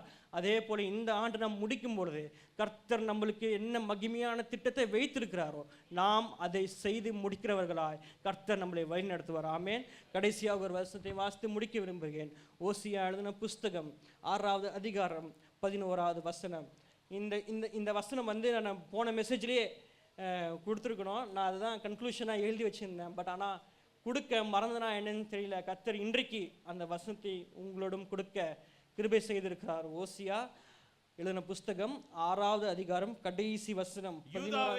யூதாவே, உனக்கு ஒரு அறுப்பு காலம் நியமிக்கப்பட்டிருக்கிறது. உனக்கு ஒரு அறுப்பு காலம். இதெல்லாம் அப்படியே நம்ம பிரசங்கத்தை முடிச்சிட்டோம். ஏஞ்சி நின்று இந்த வசனத்தை வாசிப்போமா? எல்லோரும் ஏஞ்சி நின்று இந்த வசனத்தை வாசித்து அறிக்கை செய்து நாம் முடிப்போம். யூதான் என்ற இடத்துல உங்க பேரை போட்டுக்குங்க, போட்டு வாசிங்க பார்க்கலாம். யோவேலே, உனக்கு ஒரு அறுப்பு காலம் நியமிக்கப்பட்டிருக்கிறது. எத்தனை பேர் ஹல்லேலூயா! இந்த ஆண்டு ஒரு அறுப்பின் ஆண்டாக கர்த்தர் நியமித்திருக்கிறார். ஹல்லேலூயா! இந்த வசனத்தை கேட்கிறவர்களுக்கு, இந்த வசனத்தை விசுவாசிக்கிறவர்களுக்கு, இந்த வசனத்தை நம்புகிறவர்களுக்கு கர்த்தர் உங்களுக்கு தீர்க்க தரிசனமாக சொல்லுகிறேன், இந்த ஆண்டு 2026ஆம் ஆண்டு ஒரு அறுப்பின் காலமாக கர்த்தர் உங்களுக்கு வைத்திருக்கிறார். ஹல்லேலூயா! ஹல்லேலூயா!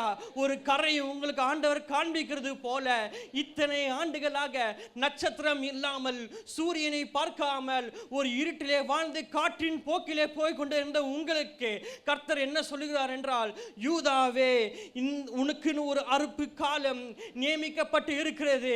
இந்த 2026ஆம் ஆண்டு கர்த்தர் உங்களுக்கு ஒரு அறுப்பின் காலத்தை, ஒரு அறுப்பின் மாதத்தை கர்த்தர் நியமித்திருக்கிறார். யாரெல்லாம் விசுவாசிக்கிறீங்களோ கரங்களை தட்டி விசுவாசிங்களே. ஷாகா தானாகா ரிகேலே பெரெதிரபோ.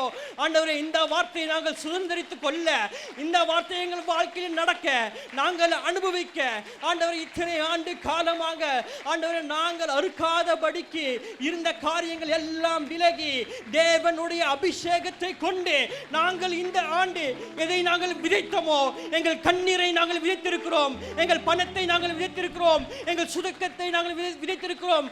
ஆண்டவரே, இந்த ஆண்டு நாங்கள் எல்லாவற்றையும் அறுக்க, ஆண்டவரே, இத்தனை ஆண்டு காலமாக எத்தனை கண்ணீர்கள், எத்தனை போராட்டங்கள் ஆண்டவரே நாங்கள் விதைத்தோம் அல்லவா?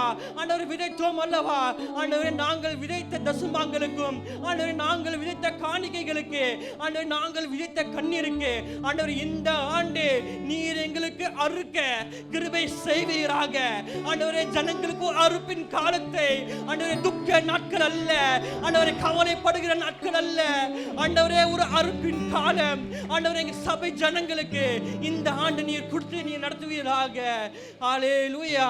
தேவனுக்கே மகிமை உண்டாவதாக.